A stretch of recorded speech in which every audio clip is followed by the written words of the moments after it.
Good morning, good afternoon, good evening, everyone. My name is Nate, and welcome back to yet another weather forecast discussion for January 31st, 2022.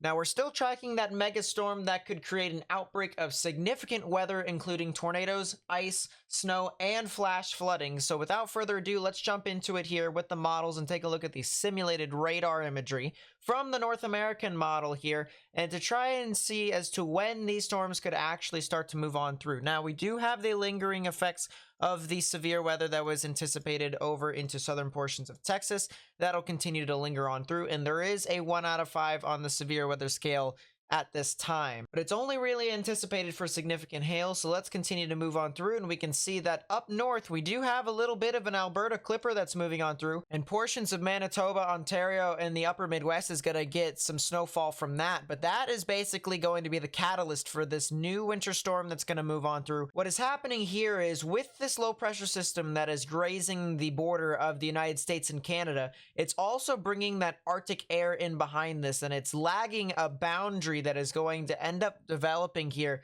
within the next day or so. And you can actually start to see it here a little bit into portions of the Central Plains and the middle Midwest, heading off towards Lake Michigan. And that is going to basically be the determining edge, more or less, as to where the rain and snow could potentially be. Anywhere north of that line is pretty much going to get snow. Anywhere south of that is pretty much going to get rain. So let's see how this plays out here from Monday into Tuesday and all the way up into Wednesday here. And it seems overnight on Tuesday night into Wednesday, that's when things officially start to kick off here into portions of northeastern Missouri and central to northern portions of Illinois, as well as into portions of Michigan as well. That's when things can start to really move about. And you also see some remnant snow over here in the portions of the Rockies, as well as into portions of New Mexico. So watch out for that as well, as there could potentially be two different areas to where snow could start to form and fall. And as we play this out into Wednesday and as well into Thursday, you can see a lot of these pink colors, a lot of these salmon colors, and a lot of these very dark blues start to show up across the board. You can see how widespread this is, guys. I mean, this goes from New Mexico all the way through into Missouri, Illinois, Indiana, Michigan, all the way up into Ontario and Quebec, and this will eventually include more areas than just this. I mean, look at this here. From Wednesday morning into the Wednesday afternoon hours, you can see how things start to shift further and further east, and it starts to include much of Oklahoma and even starts to bear down towards portions of the Dallas-Fort Worth area. So it's all the more reason for you guys, if you live in any of these areas here that are in the blue, salmon, or pink colors, you need to really watch out for the storm very carefully, especially if you are in the areas of the salmon and the blue, because you guys are almost guaranteed in getting wintry precipitation, whether it comes in ice or snow. And in this instance, this is pretty bad, because you'll notice that if we backtrack here all the way through into Tuesday, you'll notice how all the precipitation sits over one giant area. Look at this. The timing above me starts from Tuesday afternoon all the way into Wednesday, and then it continues all the way into Thursday as well. This all stays right within the same area here. And we can even shift gears here from the NAM to the Euro model, and this says the exact same thing. As a matter of fact, the winter precipitation starts to become even more significant on the ice spectrum, and that is really not okay, especially since this is expected to move a bit further towards the north and east and impact areas that have already seen some wintry conditions earlier on this past weekend. So we are anticipating some significant amounts of wintry precipitation with this storm, as well as some severe weather here on the southern end of this massive boundary. This low pressure system begins to develop as it moves on through from Wednesday into Thursday, and with that you have this big warm front here that extends along the Arctic boundary. You have your cold front that's going to come in behind, and right along that cold front you'll see how that pushes off a lot further to the east, and areas over here near Arkansas, Louisiana, Mississippi, and Alabama. This is when you guys can start to see some severe weather here on Thursday. Now, if you stay tuned in the video, we'll take a look at the totals a lot more in depth, but this is just a bit of an overview as to what to anticipate here.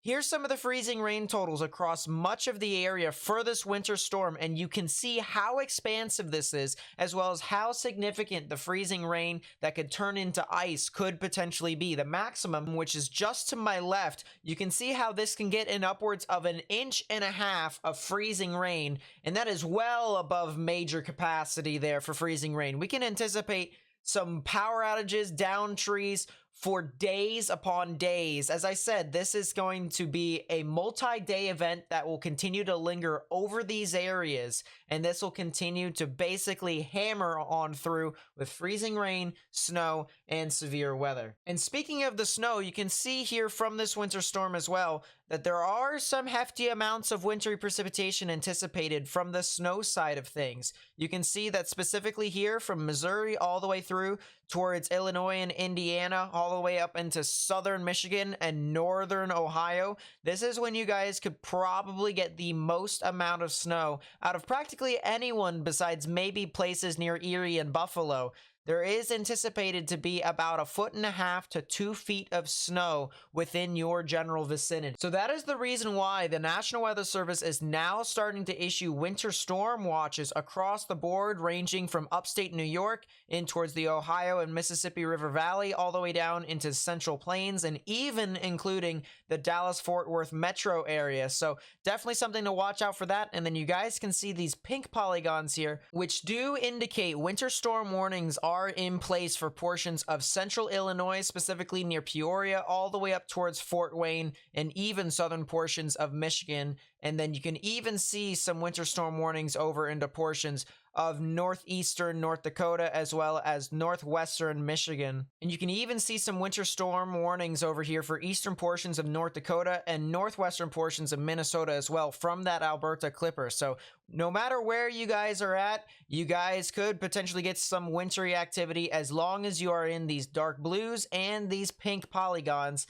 that could indicate some winter weather. So please be sure to share this information with as many people as possible, because this will impact millions of people. And when I mean millions, I mean you have seen it for yourself what the models have said and what they could potentially mean. So we need to get this information out to friends, family, social media, whether you send a DM, send a text message, something of the sort, some way to spread the information to as many people as possible. By liking the live stream, you actually help me get this information out to more and more people on YouTube, and you can even spread this on the places like Facebook and Twitter by copying the link and sharing it on there. Also, please be sure to subscribe and turn on notifications to stay up to date with all the latest information that I will provide on the storm system, because I will be updating you guys on this entire event all the way through, and even past this, to where I will talk about severe weather and stuff like that as we get into March, April, May, and onwards. But enough of that, let's get into the nitty-gritty here and try to dissect as to why this all is happening the way it is. And in order to do that,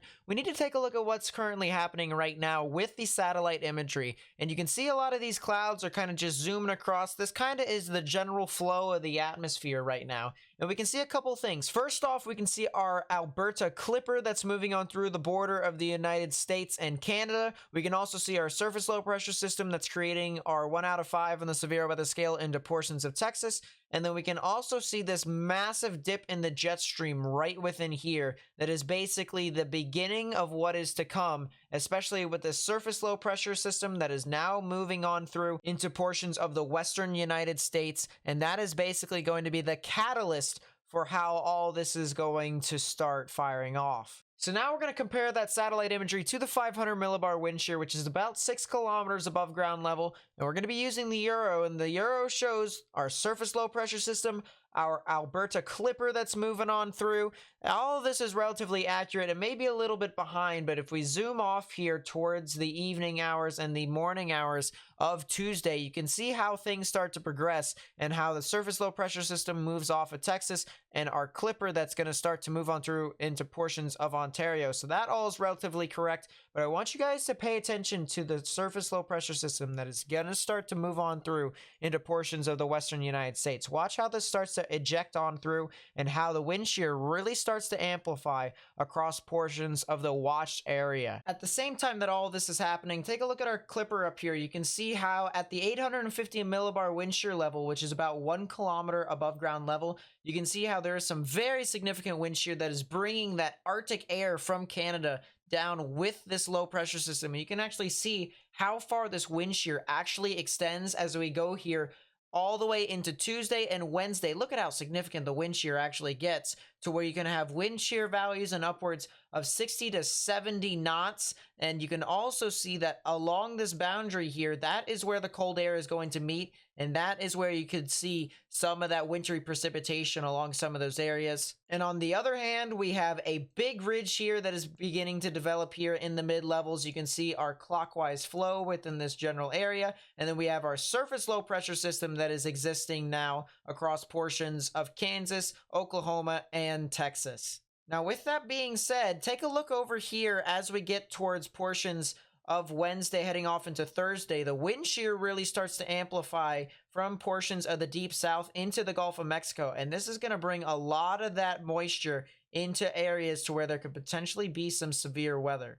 And we can actually see this here with our temperature charts. On the left is our anomalies and our right is our actuals. Of course, with our anomalies, the redder the colors are, the higher the average temperatures are going to be, and then the bluer and greener the colors are, the lower the average temperatures are actually going to be. So let's take a look here. From Monday into Tuesday, you can see how a lot of our above average temperatures really start to move on through because of that Arctic air mass that is coming right behind this. I mean, look at this. Some heavily below average temperatures here and upwards of below 40 degrees on average within some of these areas of the southern plains. I mean, that is stupid cold within some of those general vicinities within this time frame. And this is expected to continue to be the case for much of the United States, except for areas that are towards the east of this boundary. You can see the boundary that begins to develop, this Arctic boundary that is basically going to determine as to which areas are going to get snow and which areas are going to get rain. And if we backtrack a little bit,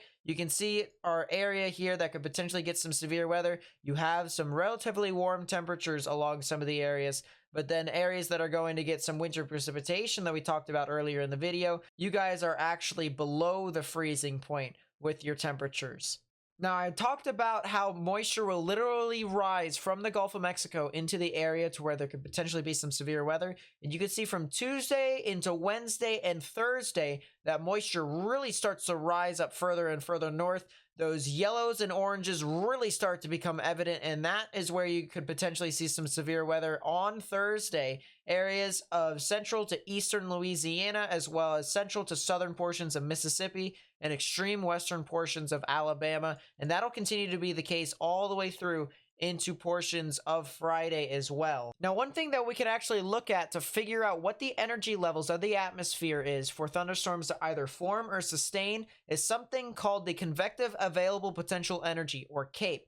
Now, we want about 1,500 joules per kilogram in order for us to get those severe thunderstorms. And if we take a look here on Thursday, those greens and yellows do show up, and we do have substantial amounts of CAPE that could create some severe weather. And because of the veering in the atmosphere is favorable for tornadoes, we could potentially have some tornadoes from this event as well. So we're going to have to continue to watch out for how this thing continues to move on through. Now, on the other side of the spectrum, let's start talking about the timings here with our winter weather. And we don't actually start seeing stuff really start to fire off until Tuesday evening, heading off into Wednesday morning, to where portions of Kansas, Missouri, and Illinois really start to get your snow. And that'll continue to be the case all the way through much of Wednesday, heading off into Thursday. You can see how much of the areas that were getting freezing rain is still getting some wintry precipitation, but it's more coming out of snow rather than freezing rain. And the areas that will get freezing rain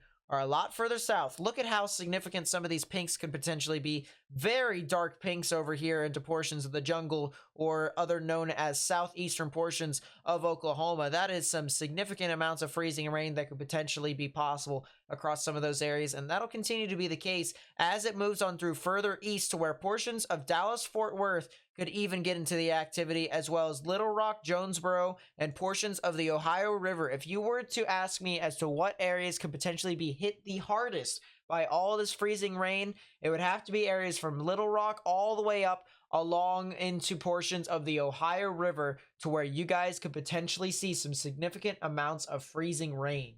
But don't sleep on areas here in southeastern Oklahoma and the Dallas-Fort Worth metro area either, because there could potentially be a lot of freezing rain across that general vicinity as well. Now, how can we see this freezing rain? Well, let's take a look at the different levels of the atmosphere, and we're going to be taking a look at the temperatures to try and see as to what the precipitation could potentially be as it falls through the sky. So we're going to take a look at the 700 millibar temperature first, which is about 3 kilometers above ground level, and areas here within this white and north of that is to where the freezing level of the atmosphere actually is, and that is where the precipitation can start to form out as snow. But as this translates from that level to the 850 millibar level, which is about 1 kilometer above ground level, you can see that temperature line actually recedes a lot further to the north. And so areas in between that yellow and black go from snow to rain. It now starts to fall as rain. Now, as we translate from that level to the surface level, you can actually see that some of the freezing temperatures actually go past the black line in some spots. Look at this. Portions of Jonesboro and Little Rock actually get into the activity, and then some of the other areas here near Dallas-Fort Worth and areas along the Ohio River could potentially see some freezing temperatures at the surface. So areas in between that yellow line and that pink line is to where you guys could potentially see some freezing rain. Now, do not be surprised if the areas that are a little bit further to the south of that pink line also get freezing rain too. As a matter of fact, anywhere within that general area of that pink line could potentially see some freezing rain, but areas north of that pink line could definitely see, without a shadow of a doubt, some freezing rain and maybe some wintry precipitation. So how much freezing rain are we talking about here? Well, let's take a look at two different models, the Euro model and then the GFS model, which is over on the right as well. And you can see the GFS really has a lot of freezing rain across portions of Jonesboro all the way through into portions of the Paducah area. And that is really consistent with a couple other models, but the Euro is a lot more evenly spread out across much of the area, and this is going to be something to watch out for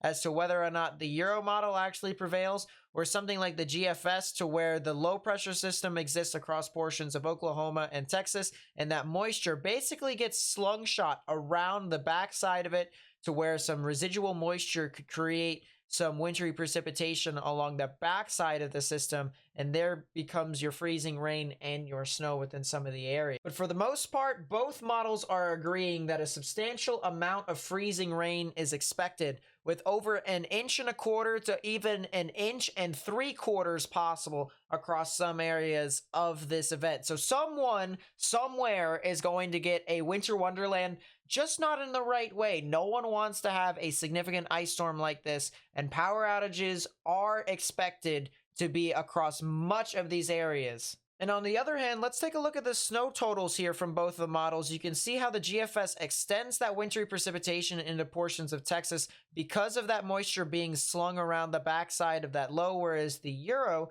does not favor that at all. But on the other hand, if you take a look at areas here of eastern Kansas, Oklahoma, heading off into portions of the Midwest and the Ozarks, I mean, that's pretty consistent. Areas here within the purple and the pink are definitely going to get 6 inches of snow and above, even into upwards of 1 foot to even 1.5 feet of snow could be anticipated within some of these areas. And if you think about how some of these areas are going to get freezing rain with the snow afterwards, this is going to be some very hazardous travel, very dangerous storm that is going to actually unfold here over multiple days, not just one day, but over a couple of days, almost and upwards of 4 days in total throughout some of these areas. So now let's shift our focus towards the Ohio River Valley and even portions of the Northeast. What about them? What are they going to get? What are some of the timings there? Well, you guys could potentially start to get this system right at your door right about Wednesday night into Thursday. That's when things really start to move east, and that's when areas here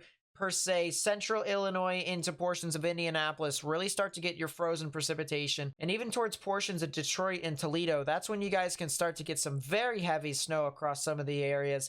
And this will continue to move on through portions of the Ohio River Valley, towards portions of Cincinnati, Columbus, Canton, even portions of Cleveland. You guys could get your activity towards the afternoon hours of Thursday, and this will continue to push on through into portions of central Pennsylvania. We're talking about Morgantown in West Virginia, as well as portions of Pittsburgh, and even into areas along northern Pennsylvania and southern New York, specifically into portions of Binghamton and Albany, is when you guys could start to get some freezing rain towards the overnight hours of Thursday into Friday. And this will officially start to move on through out of everyone's hair, and I mean everyone's hair, by the time we get into the overnight hours of Friday into Saturday. So what about the different levels over here? What about the freezing rain for you all? Well, let's do the same exact thing. There's your freezing line here at the 700 millibar level. Let's go over to the 850 millibar level. You can see how it recedes a lot further towards the north So areas in between this blue line and the black line, you guys will go from snow to freezing rain, or more than likely from snow to rain. And then if we go over here towards the surface, well, you can see those freezing temperatures start to recede a lot further past that black line, almost up to the black line at this point. So areas in between the blue line and the yellow line, you guys could get some freezing rain, or areas north of that could get snow as well. So definitely something to consider as this continues to move on through. So how much freezing rain for some of these areas? Well, this is where there could be a bit of disagreement. All right, the Euro and the GFS and any model in general really is not agreeing as to where the main area of frozen precipitation actually is going to be once you start to get towards the mid-Atlantic and the Northeast. So I kind of want to believe the Euro a little bit more based off of how well their low pressure systems have been doing. But you also got to watch out if you're in areas near Baltimore, Washington, Frederick, Hagerstown, Martinsburg, even into portions of the Chesapeake Bay vicinity towards coastal New Jersey, and even New York, you guys could potentially see some freezing rain according to the GFS. But I'm more inclined to believe the Euro model a little bit more, especially with how well they've been portraying some winter weather this year. So I would continue to monitor both systems. I mean, if the GFS comes true, you can see how significant some of that freezing rain could potentially be. Almost an upwards of 2 inches is possible across some of the areas. And then even the Euro is nothing to snicker at, because they could potentially have an upwards of 1.5 inches of freezing rain in some of areas as well. So definitely something to where if you are in any of these pink areas, you need to watch out for the potential of this winter storm to move on through your area. But if you were to ask me as to which model could potentially be more correct, I would say the Euro, but I would probably cut this GFS line in half, and anywhere north of this black line could probably see your freezing rain, and anywhere south of that probably won't, due to the fact that some of that warm air that's out in front of that, if we remember some of those above average temperatures, they are probably going to seep a lot further north, and they are probably going to create a lot more rain than freezing rain. And finally, what about the snow totals here for some of these areas? Well, as I said, the Euro actually wants this event to be a lot further north, whereas the GFS wants this to be a lot further south. And if this ends up being true with the GFS, areas like Boston could potentially see another 20 inches of snow possible. That right there is insane, my friends. I mean, my goodness. But the areas that are really consistent right now, according to both models, is over here in central Illinois, Indiana, and northwestern Ohio. You guys, my friends, are in the center of this winter weather for the snow aspect of the system. And upwards of 2 feet of snow is possible throughout your general vicinity. And if I were you guys, I would start preparing as well for a potential significant winter storm that could move on through. So I hope this video gave you an idea as to how significant this system could be. It's not just one aspect of weather, it's going to be multiple aspects, and this is going to impact millions of people. So that's the reason why I ask for you guys to share this information with as many people as possible. And that's the reason why we all on this channel want to try and get this information out. So I hope you guys enjoyed this video regardless. If you did, please be sure to leave a like. Subscribe if you're new, turn on notifications, share this with friends and family and on social media. Also follow me on social media, link will be in the description down below. Our Give It To Me Straight question of the day will be, which state do you think is going to get hit the hardest by this system? Our Give It To Me Straight question of the day is, how many times did I say the word area or areas in this video? I know it's a little bit off topic, but you know what? It is a little bit of trivia. The first one to get it right will be pinned in the comments. And yeah, thank you guys so much for watching. I will see you guys in the next video, which will be on Tuesday evening at around 9 Eastern, 8 Central. So see you then.